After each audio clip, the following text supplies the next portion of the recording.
우리에게 주시는 하나님의 말씀은 요한복음 10장 1절부터 10절까지의 말씀입니다.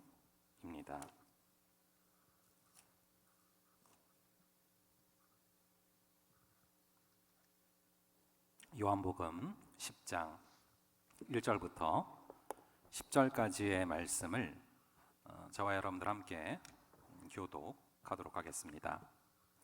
내가 진실로 진실로 너희에게 이르노니 문을 통하여 양의 우리에 들어가지 아니하고 다른 데로 넘어가는 자는 절도며 강도요 문으로 들어가는 이는 양의 목자라. 문지기는 그를 위하여 문을 열고 양은 그의 음성을 듣나니 그가 자기 양의 이름을 각각 불러 인도하여 내느니라. 자기 양을 다 내놓은 후에 앞서가면 양들이 그의 음성을 아는 고로 따라오되 타인의 음성은 알지 못하는 고로 타인을 따르지 아니하고 도리어 도망하느니라. 예수께서 이 비유로 그들에게 말씀하셨으나 그들은 그가 하신 말씀이 무엇인지 알지 못하니라. 그러므로 예수께서 다시 이르시되 내가 진실로 진실로 너에게 말하노니 나는 양의 문이라. 나보다 먼저 온 자는 다 절도요 강도니 양들이 듣지 아니하였느니라. 내가 문이니 누구든지 나로 말미암아 들어가면 구원을 받고 또는 들어가며 나오며 꼴을 얻으리라. 도둑이 오는 것은 도둑질하고 죽이고 멸망시키려는 것뿐이요 내가 온 것은 양으로 생명을 얻게 하고 더 풍성히 얻게 하려는 것이라. 아멘. 잠시 기도하겠습니다. 아버지 하나님, 귀한 성찬을 받게 하시고 또 이제 주님의 말씀 가운데 나아갑니다. 아버지 하나님, 오늘 말씀의 시간을 통하여서 더욱더 성찬의 의미를 되새기게 하시고 더욱더 주님과 친밀해지는 귀한 역사를 허락하여 주시옵소서. 주님께서 온전히 주관하여 주실 줄을 믿사오며 이 모든 말씀 우리 주 예수 그리스도의 이름으로 기도합니다. 아멘. 저희가 읽은 이 요한복음은 관계를 굉장히 많이 강조하는 그런 책입니다. 이 요한복음을 기록한 요한 자체가 굉장히 관계 중심적인 사람이기 때문에 그래서 뭔가를 묘사할 때 이 관계의 측면에서 뭔가를 묘사하는 모습들을 참 많이 보게 됩니다.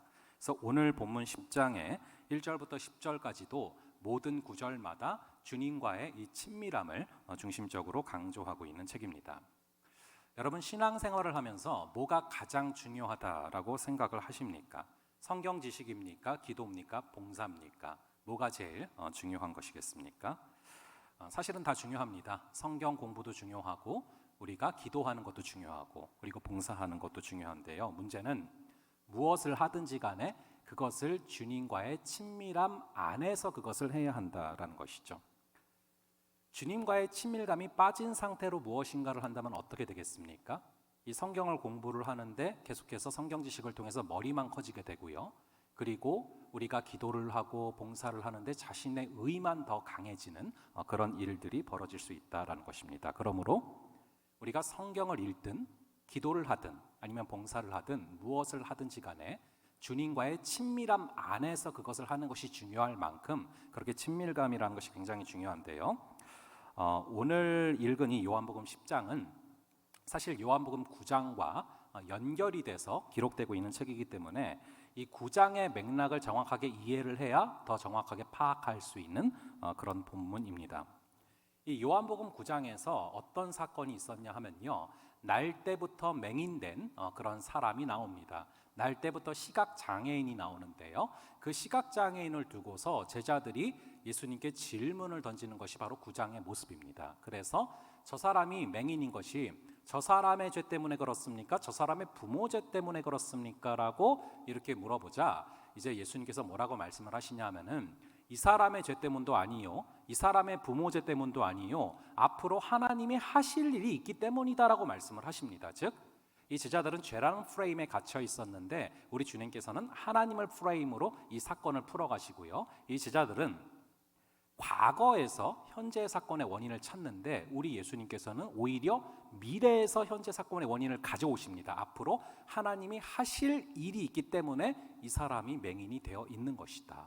그런 말씀을 하시는 가운데 이 맹인을 고치시는데요, 문제는 그 다음부터 벌어집니다. 이 맹인이 눈을 뜨자 그 사람을 잡아다가 사람들이 바리새인과 사두개인들에게 데려가는데요. 그 이유는 안식일 날 눈을 떴다라는 것입니다. 이 바리새인들이 정한 법칙에 따르면 안식일 날 의료 행위를 해서도 안 되고 의료 행위를 받아서도 안 되는데, 이 안식일에 이 맹인이 눈이 고쳐졌으니까 감히 누가 너를 고쳤냐, 감히 너는 왜 고침을 받았냐 추궁을 받는 그런 장면들이 9장에 나오는 것이죠. 그런 상황 가운데 주님께서 오늘 요한복음 10장을 통해서 답변을 하시는 것입니다. 이 요한복음 10장의 별명이 있습니다. 이 10장의 별명이 목자장입니다. 그래서 이 성경을 예전에 신대원 갈 때 공부할 때 다 외우거든요. 그때 이제 요한복음 10장은 목자장이다 이렇게 해서 딱 외웠습니다. 그런데 이 요한복음 10장은 목자가 무엇인가, 예수님이 목자시다를 강조를 하고 있는데요. 이 목자장을 출발하는 1절이 이렇게 시작이 됩니다. 우리 한번 요한복음 10장 1절을 한번 함께 읽어보겠습니다. 10장 1절 함께 읽어보겠습니다. 시작. 내가 진실로 진실로 너희에게 이르노니 문을 통하여 양의 우리에 들어가지 아니하고 다른 데로 넘어가는 자는 절도며 강도요. 예, 목자장을 설명하시는데 가장 먼저 스타트로요, 이 목자를 설명을 하시는 게 아니라 절도며 강도, 이것을 먼저 언급하고 계십니다. 왜냐하면은 이 말씀을 선포하시는 대상이 바로 절도며 강도기 때문에 그런데요. 이 절도와 강도가 누구냐? 바로 9장에 나오는 이 바리새인과 사두개인들인 것입니다. 너희들은 절도며 강도다. 그런데 나는 목자다. 그래서 내가 목자고 이 양의 목자이기 때문에 나는 안식일이지만 이 양을 고칠 수밖에 없었다라고 말씀을 하시는 것이죠. 이 바리새인과 사두개인들이 얼마나 많은 성경 구절들을 알고 있었겠습니까? 얼마나 많이 기도했겠습니까? 얼마나 많이 봉사했겠습니까? 그런데 이들은 우리 주님께서 내가 목자고 너희들은 양이다 라는 이 말씀을 전혀 이해를 하지 못합니다. 그래서 이 6절을 보시면은요, 우리 한번 6절의 말씀을 한번 보겠습니다. 6절 함께 읽어보겠습니다. 시작. 예수께서 이 비유로 그들에게 말씀하셨으나 그들은 그가 하신 말씀이 무엇인지 알지 못하니라. 저는 사실 이 구절이 이해가 안 돼요. 왜냐하면은 지금 저희 가운데 예수님은 목자시고 우리는 양이다, 이것을 이해를 못하는 사람이 있습니까? 없지 않습니까? 그런데 이들은 신기하게도 전혀 이 말씀, 예수님이 목자시고 우리가 양이다라는 이 말씀을 전혀 이해를 하지 못했다라고 기록이 되고 있습니다. 왜냐하면 그들의 신앙의 축이 그저 지식이었고 그저 열심이었기 때문에 그렇습니다. 나는 목자고 너희는 양이다라는 예수님의 이 말씀을 이해하기 위해서는 친밀감을 축으로 해서 예수님과 사랑의 관계 가운데서 이 말씀을 받아야만 이해할 수 있는 그런 말씀이기 때문에 그런 것이죠. 우리의 신앙의 축이 주님과의 친밀감이 될 수 있기를 간절히 바랍니다. 이 성경은요, 우리가 읽은 요한복음뿐만 아니라 신구약을 통틀어서 주님과의 친밀감을 굉장히 자주 많이 강조하고 있습니다. 우리 한번 시편 73편 28절을 한번 보겠습니다. 시편 73편 28절을 함께 읽어보겠습니다. 시작. 하나님께 가까이 함이 내게 복이라. 내가 주 여호와를 나의 피난처로 삼아 주의 모든 행적을 전파하리이다. 아멘. 하나님을 가까이 함이 내게 복이고 하나님을 가까이 함이 내게 힘이라는 것입니다. 이 하나님을 가까이 하는 것이 무엇입니까? 바로 한마디로 친밀감이죠. 이 친밀감이 회복될 수 있기를 바랍니다. 그래서 우리 주님께서는 오늘의 본문을 통해서 어떻게 주님과의 친밀함을 회복하고 유지할 수 있는지를 몇 가지 말씀하고 계시는데요. 우선은 2절을 보면 이렇게 기록이 됩니다. 우리 한번 2절의 말씀, 요한복음 10장 2절 한번 함께 읽어보겠습니다. 시작.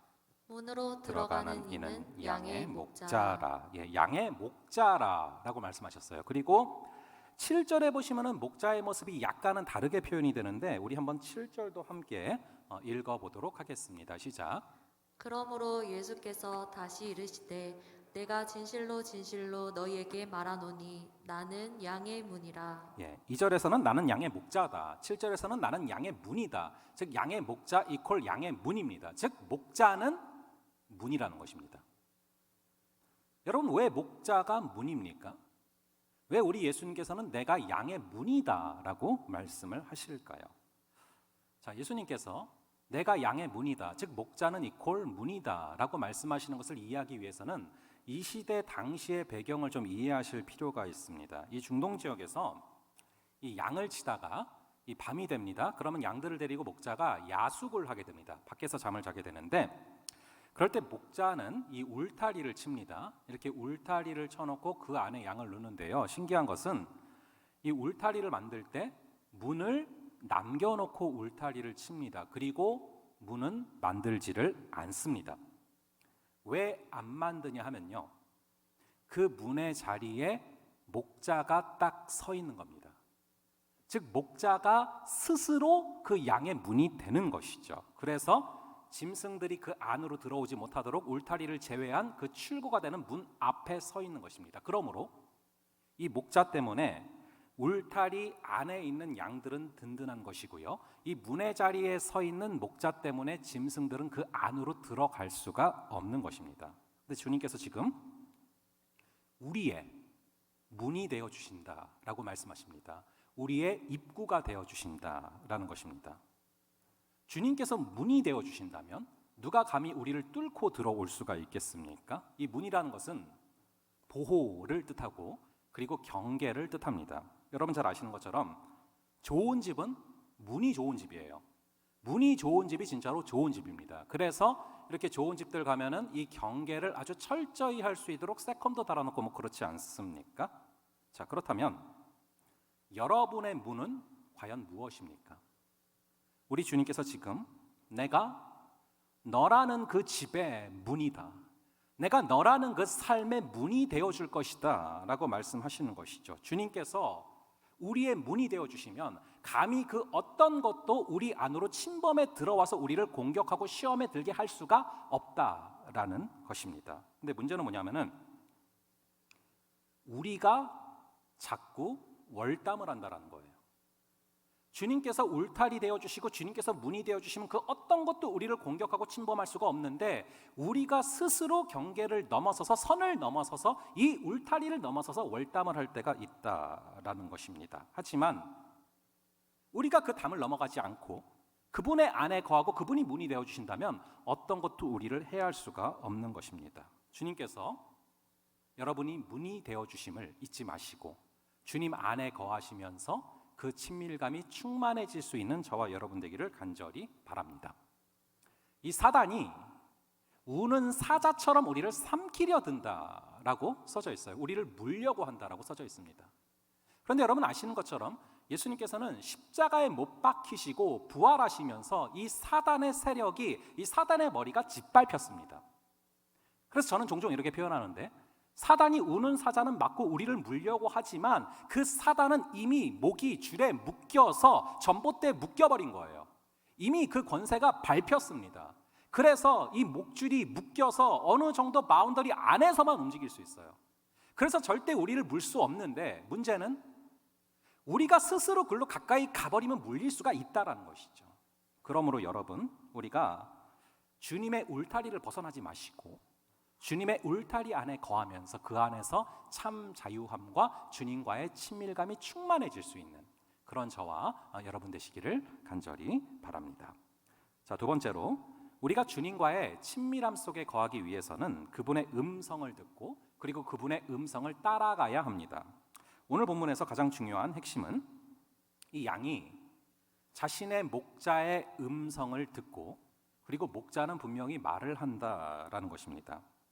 이 목자들은요, 양을 공동으로 이렇게 모는 경우가 많습니다. 그래서 아까 말씀드렸던 것처럼 밤이 되면 야숙을 하는데 이 울타리를 함께 만드는 거예요. 울타리를 함께 만들어 놓고 그 중에서 문지기를 한 명씩 돌아가면서 세우면서 이렇게 나머지들은 잠을 자는 그런 패턴을 취하는 경우가 많았습니다. 우리 한번 요한복음 10장 3절을 한번 보겠습니다. 요한복음 10장 3절의 말씀 한번 함께 읽겠습니다. 시작. 문지기는 그를 위하여 문을 열고 양은 그의 음성을 듣나니 그가 자기 양의 이름을 각각 불러 인도하여 내느니라. 예, 문지기가 그를 위해서 문을 연다라고 써져 있는데, 문지기는 목자들 중에 대표로서 돌아가면서 로테이션으로 이렇게 쓰게 되고, 그리고 목자들은 모두 자신들의 양들을 우리 안으로 다 집어넣어 놓고 그리고 돌아가면서 이제 잠을 자게 되는 것입니다. 그리고 이제 아침이 됐어요. 아침이 되면 다시금 각자 목자가 각자 자기의 양들을 데리고 출발을 해야 됩니다. 그런데 이미 밤사이에 여러 목자의 양들이 섞여버렸단 말이죠. 자, 그럼 이미 섞여버린 그 양들을 어떻게 따로 다시 데리고 나갑니까? 하나씩 목자가 가서 골라서 끄집어내는 게 아니에요. 말씀을 보시고 이 상시 배경을 보시면 목자는 아주 간단해요.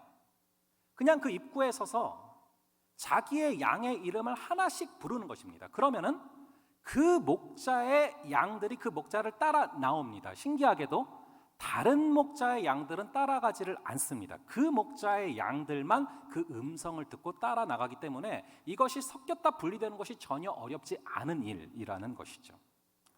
자, 여기서 우리는 왜 어떤 사람들이 이단에 빠졌다 돌아오지 못하는가, 이런 것에 대한 정답을 얻을 수가 있습니다. 저는요, 이런저런 실수로 이단에 빠진 분들 가운데서도 주님의 양이 있다라는 것을 분명히 믿습니다. 그래서 그런 친구들이 간혹 있을 때마다 가슴 아파하면서 기도하고요. 그리고 그 친구를 어떻게든 주님께로 이끌기 위해서 씨름을 합니다. 그리고 정말 예수님의 양인 친구들은 아무리 시간이 걸릴지라도 다시금 돌아오게 됩니다. 그런데 예수님의 양이 아니라 이단 교주들의 양이 있을 수 있어요. 그런 경우는 결국에 이단 교주를 목자라고 생각을 하기 때문에 이단 교주의 음성에 반응을 하고요. 그런 분들의 경우에는 노력으로 할 수 있는 한계가 있는 것입니다. 간절히 바라기는 우리 모두가 우리의 목자가 예수 그리스도다라는 것을 마음으로 깨달으실 수 있는 귀한 역사가 있기를 간절히 바랍니다. 그래서 삶 가운데 우리를 유혹하는 거짓 선지자들을 따라가지 마시고 오직 예수 그리스도만을 따라갈 수 있는 저와 여러분 되기를 간절히 바랍니다. 잘 따라갈 수 있어야 돼요.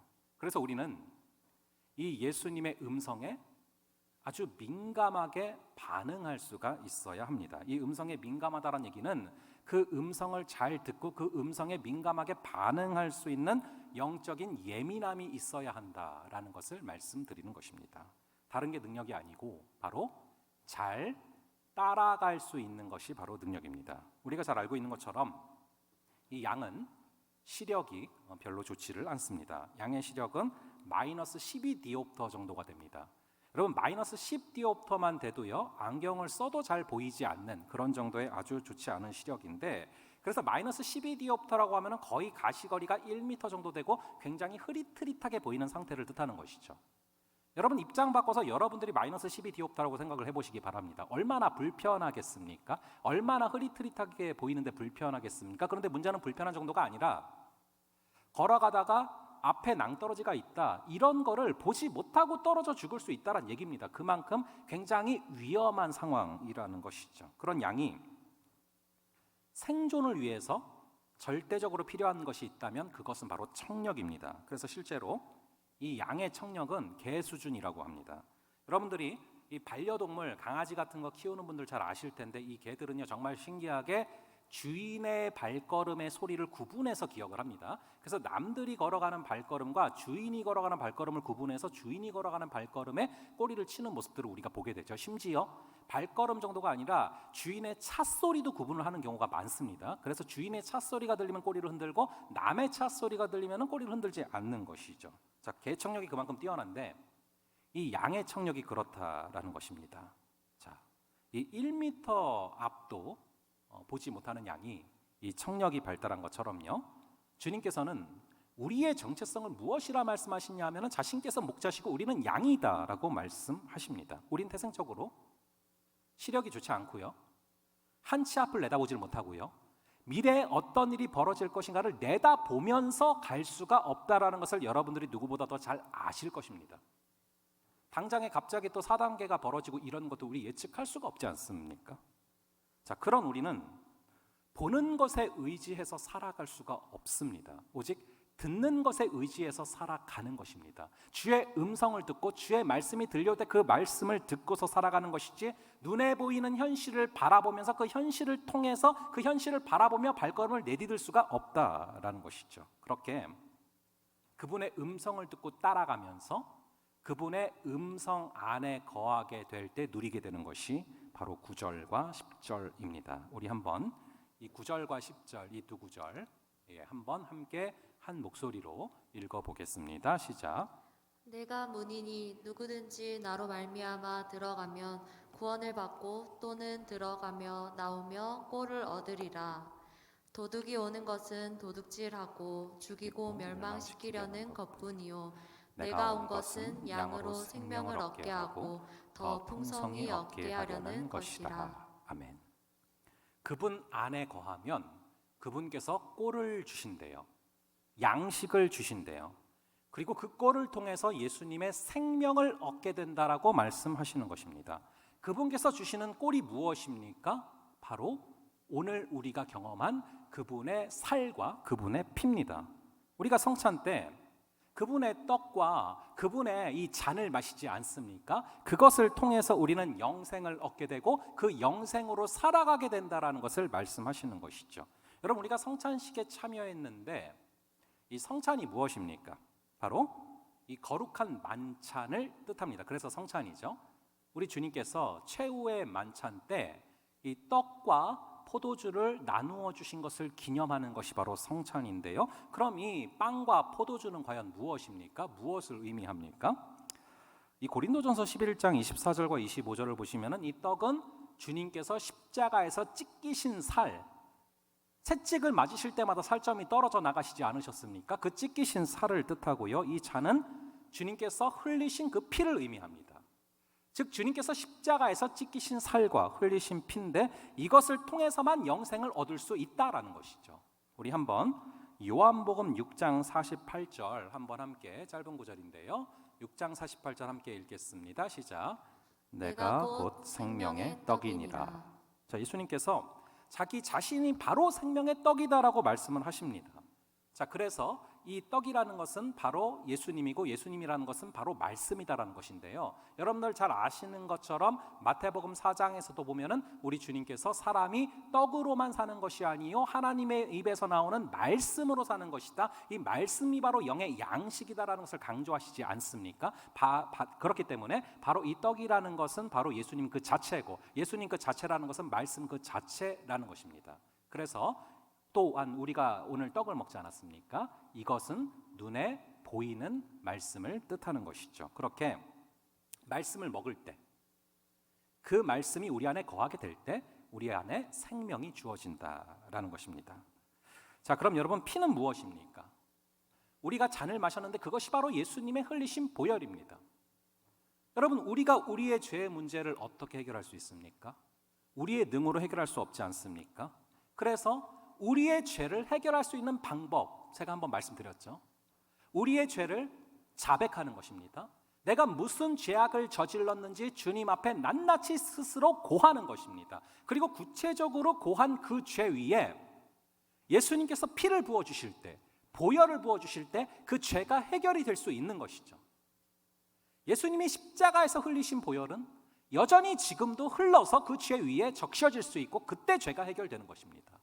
우리는 과거와 현재와 미래라는 틀 안에 갇혀 살아가지만 우리 주님께서는 시간조차 창조하셨고 시간을 초월하시는 분이시기 때문에 2000년 전에 흘리신 그 보혈을 지금도 시간을 초월해서 우리 죄 위에 부어주실 수 있고 그럴 때 그 죄가 해결될 수 있는 것이죠. 그래서 이 설거지할 때 뭐 이렇게 기름기 많이 있는 것들 퐁퐁으로 잘 닦이지 않습니까? 그냥은 안 닦이는데 마찬가지로 퐁퐁에 비할 바는 아니지만 우리 힘으로 해결할 수 없는 죄악 위에 예수의 피가 쏟아지고 부어지면 그 죄가 해결될 수 있다라는 것입니다. 그 피가 우리 죄 위에 부어질 때 우리는 드디어 죽음의 권세를 이기고 주님께서 주신 생명으로 살아갈 수 있게 되는 것이죠.